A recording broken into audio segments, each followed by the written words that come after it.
team. No fishing for me tonight. Thought I'd have a little bit of a night off. Go on, England. So anyway, this one, this blog is one I've been meaning to do for quite a long time. Never really got round to it because I never really had the time. But it's been hot on it, you know. I don't want to be the one to state the obvious, but it's been a proper growler overnight and I've been struggling. So I thought, you know what, I'm going to give it a miss tonight. I'm going to go down Jones's in a week. So I thought, as I've got a bit of time, I'm going to take you for a trip round Charlie's. It's been one I've been meaning to do for a long time. You know, we're not getting any younger, are we? Good things never always last today. So I thought, right, while I've got the chance, I'm going to go for a walk round Charlie's. Basically for myself, to look back when I'm not as young anymore, you know. It's all going to get us sooner or later. It's a bit like a diary piece anyway. So anyway, so most of you know that I fish Charlie's. I kick around Charlie's an awful lot. Charlie's this, Charlie's that. So I thought, let's take you for a little walk round Charlie's. So you can have some sort of understanding of what Charlie's is. So basically, Charlie's is a 17 acre complex consisting of 3 lakes, 2 of which we fish. One's more of a sort of stock pond, however we have been putting some swims on there. But for the time being, it's really 2 lakes we fish, Willow and Orchard. Willow, being a more substantial lake, it's kind of awkward to guess how much water is there. On the plans it says sort of 6.5 acres. Seems a lot bigger because it's like a horseshoe shape. An Orchard, which is about 4.5. Again, it's like an L shape. Willow being the specimen lake of the 2.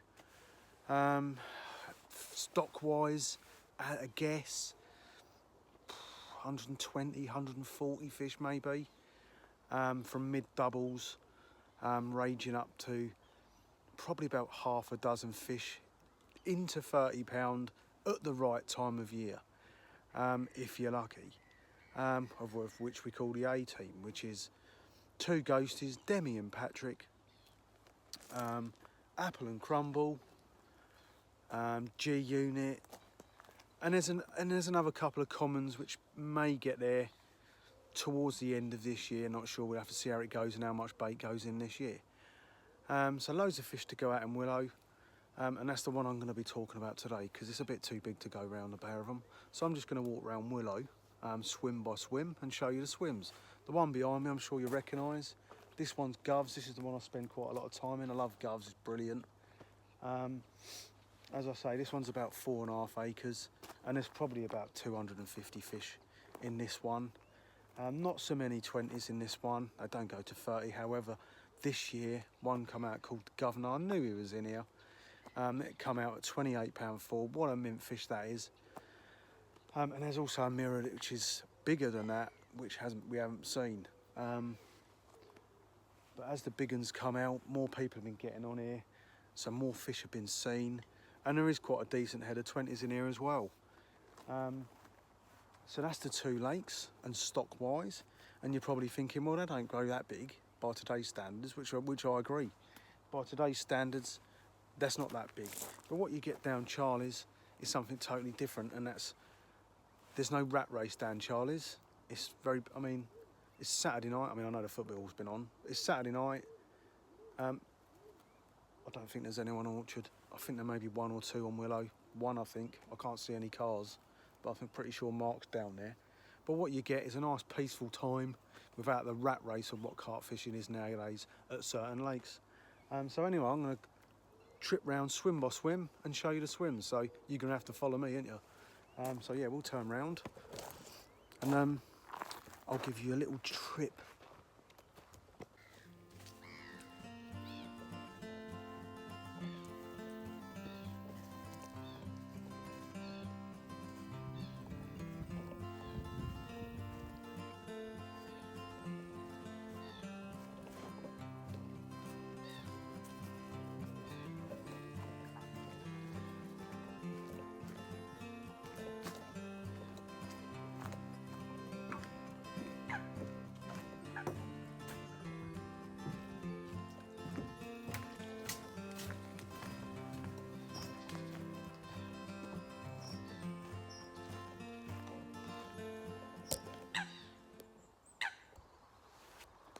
Okay, so this one's bridge, hence the bridge we walked over. And as you can see, what a cracking little swim. Loads of reeds to the right, pads all in front of you. Obviously it sort of localises the fishing this time of year. But a really good swim in the spring, this one. Gets an awful lot of sun as the sun's getting a bit warmer through the colder months. And a southwesterly blows straight down this end, so really good swim in the spring. Fishes all year really, but it's better, in my opinion, it fishes better in the spring. When the pads aren't up, you can fish a lot more water. But really good swim bridge. As you can see, we've made it a hell of a lot more comfortable than it was. It was all a bit awkward. In fact, all the swims were a bit awkward. But we've made them all nice and comfortable now. You don't need no wellies or no waders or anything like that. So yeah, nice swim. Really good swim in the summer as well. Loads of shade in this one. A little bit cooler in the winter, obviously. But a nice little swim to get tucked away in the summer. Loads of shade. Nice little pleasant swim to be in. Little bit brutal. This one's given me a hammering in the past.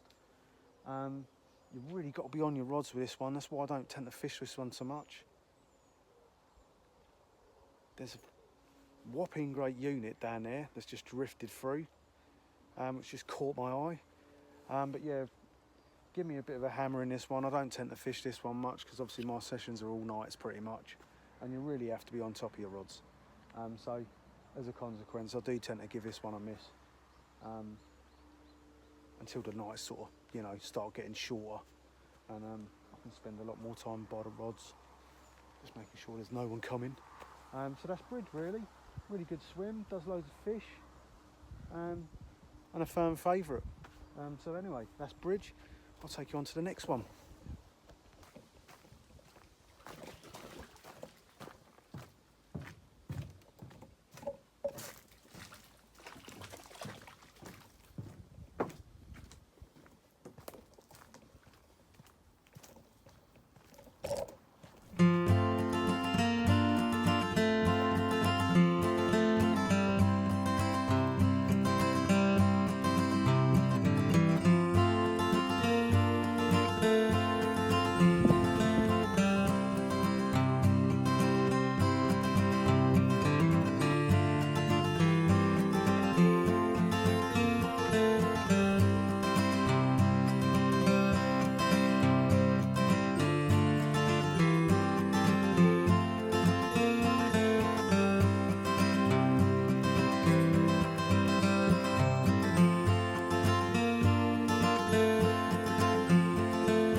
Okay, so what you can see behind me is a swim called Dugout.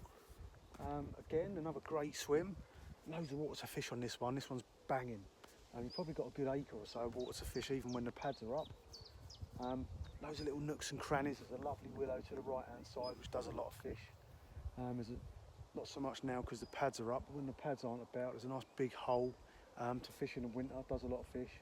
In the colder months, it can get a bit tricky, this place in the colder months. It's relatively a shallow pool, you see. Sort of averaging 6 foot, 7 foot, 8 foot sort of holes. But as an average, it's sort of 6 foot deep when the water's up. And obviously as the summer gets hotter, we lose the rain, the water drops, and as a consequence it gets shallower and shallower. It does make things a bit more difficult. As you can see, paddy, there's an awful lot of weed in Charlie's as well, which puts some people off. Don't tend to bother me so much. Every swim's sort of got their little spots and little holes. And as you fish the place, you learn to sort of know where the spots are. The swans can be a bit of a pain in the summer when the water drops, but that's just something you just got to put up with, unfortunately. But so that's Dugout. As you can see, there's a boat in Dugout.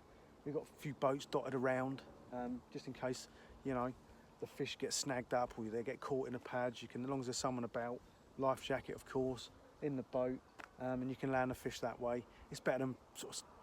Well, there's no braking for, there's no pulling for a break or anything on here. You've got to get out in the boat and land them. You know, you don't want to be damaging fish or anything like that. And as a consequence, all the fish in Charlie's are pretty mint. You know, there's no manky mouths or whatever like that. All in really good stamp, all in really good shape. So anyway, that's dugout. Loads of pads to fish to. A little bit shallow over the left-hand side. Don't ignore the margin either. They do creep in there if you're quiet. Obviously not like me. But yeah, so that one's dugout. I'm not going to spend too long in each swim, so I'm going to spin it round and we'll go for a walk to Rich's. Let me spin it round this way, it'd be better, wouldn't it? We'll just walk to Rich's. Can't see any cars. Ah, there's one over there. Looks like there's someone in snug. Having a bit of a bother, really, to be fair, because I forgot to put my belt on, and my shorts are fucking. Oh, there's someone in point as well. Yeah, that's fucking buggered it, isn't it? Don't particularly want to be going down there shouting my mouth off. But anyway, I'll just do the ones I can.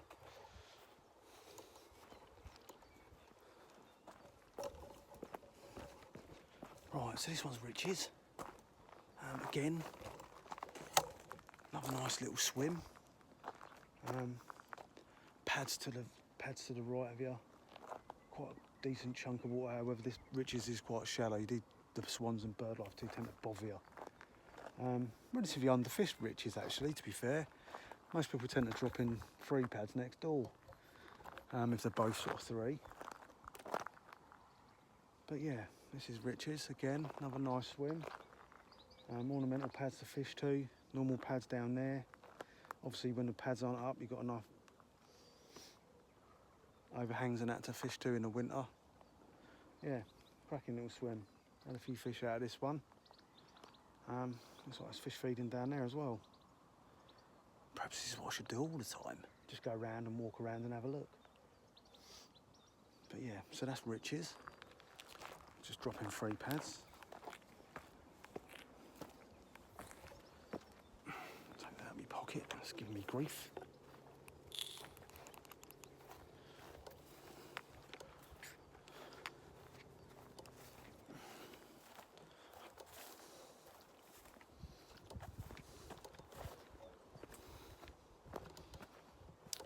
So yeah,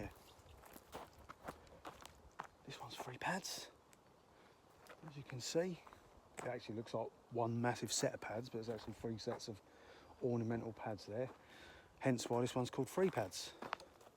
Again, another nice sort of comfortable swim. With loads of stuff to fish to. Let me just plonk you down. Loads of stuff to fish to in 3 pads. Obviously you've got your ornamental 3 pads there. When they're not there, you can fish to the far side on the overhangs. There's another set of pads to the left that you can just about get to this time of year. And yeah, don't forget the margins. Another marginal set of pads down here. Just down there. Lovely willow to your left, look. Cracking little swim. Really nice. So this one's 3 pads. Pretty popular one, this one, with the members, this one.